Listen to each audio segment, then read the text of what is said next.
Hey, what's the deal? That's your boy Tag from Pro Wrestling Tag. You know what I mean? As of this recording, it is 10:33 a.m., October 26, 2025. You know what I mean? It's the first of a couple of discussion videos I got going for the day. You know what I mean? Like right now, there's no news. There's no news to really discuss. I mean, Meltzer spoke about how, about the whole Jay Cargill thing, and and I already said my piece, and I still stick by it. You know what I mean? It doesn't matter if people can play the character or not. You know what I'm saying? Like I got someone in my comment section saying, "Oh, heel or face, you can play the character." That's not the point, B. That's not the point. The point is that you got two dominant heels. You got two dominant heels trying to go after the same prize. One of them got to go face. You know what I mean? And with the one that you really need to go face, she's not there. You know what I mean? But I want to talk about something, very, very interesting, because if we're talking about, the business in general, right? The shape of the business and where the business is at now in today's day and age, right? Like some 30 years ago, some 25, 30 years ago, the journalists basically had a lot more weight. They had a lot more pull in terms of influence in the space, right? But that's changed over time. It's completely changed over time. It seems like now the content creators, right, have a lot more pull in terms of influence in the industry. And you start to, like I said, you start to see that now. Where, journalists like Meltzer, Sean Ross Sapp, Ebel. Ebel's not even a fucking journalist, but he's in that camp, right?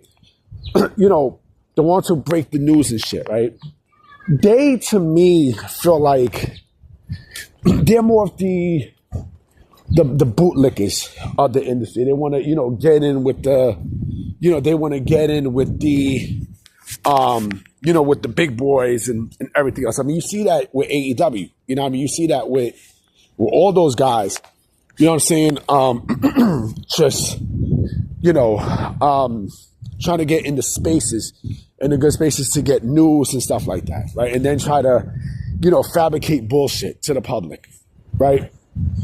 But then when you got prominent, content creators that tell the truth about what's really going on, right? And what they're really trying to hide and what they're really trying to dissect, and they tell it like it is, those companies don't like it. They don't like that. They really do not like that. They don't like when the truth is told, right? And it gets to a point where the wrestlers and, the wrestlers in a promotion start to, they start to go after those content creators, because the wrestlers feel like the content creators, was not ingrained in the business, and they know nothing about the business. They know nothing about getting in the ring and shit like that, and blah, blah, blah, blah, blah, right? That's what they use. Or have you ever been in the ring? Have you ever been in the ring? Like, nah, motherfucker, but we could tell when something is wrong and something is right. You know what I mean? Like, Ricochet is a great example of that. Ricochet, he goes after people, right? He starts talking shit. Dax from FTR starts talking shit to, to people and stuff, right? And, it bothers these people. It really, really does. It really does. See, shout out to JD from New York and Solo Monster, because they tell the truth. I mean, they specifically, like, to me, they're the voice of reason, and when it comes down to what really goes on in the wrestling business. You know what I mean? Like, they speak logic. Huge fucking logic.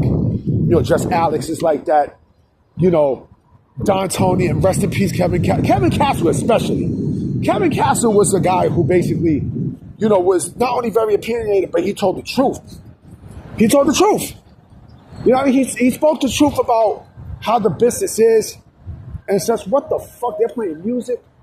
Oh, man. But he told the truth about how, how things are in the business, right? And so to me, they hold more weight than a journalist because the journalists, journalists don't hold shit. Sean Rossett doesn't hold anything. Meltzer doesn't hold anything. If anything, their credibility is shot, especially Meltzer's, right? Like they'll give you news, but they won't dissect the truth. I mean, they won't until something else happened that they're not expecting, and then they'll come up with some other shit. You know what I mean? This is another reason why people like, the content creators they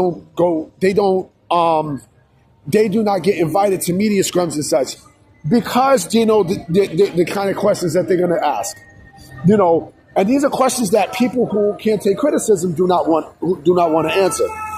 Tony Khan, with his media, hold on for a minute. Yeah, sorry about the fucking fire truck just went by. Tony Khan does not like he doesn't like real questions because he doesn't know how to answer them. Because he knows the bullshit that goes on behind. You know what I'm saying? They're playing fucking, the Rocky 3 theme and shit. Like, they're having something, over here in Camden Plaza. I'm just walking around. I'm going to go buy fucking sandwich. But, yeah, I mean, like I said, it's crazy when you think about it, But, yeah, the journalist doesn't hold shit. So these content creators, like, YouTube, to be honest, is the pro wrestling business' worst nightmare. Because not only they're being provided, with stuff, but the truth, the truth hurts more than anything, and this is that they can't handle. Anyway, guys, I'm about to be out. I'm about to go get my sandwich and shit. So I'm gonna definitely holler at y'all later. Peace.